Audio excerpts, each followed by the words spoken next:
తెల్లవారక ముందే పల్లె లేచింది, తన వారినందరినీ తట్టి లేపింది.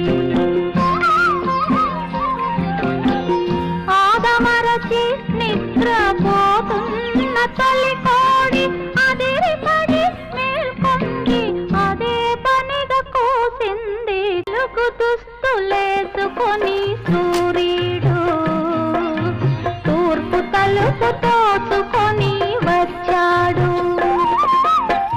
పాడు చీకటి ఎంత భయమేసిందో, పక్క దులుపుకొని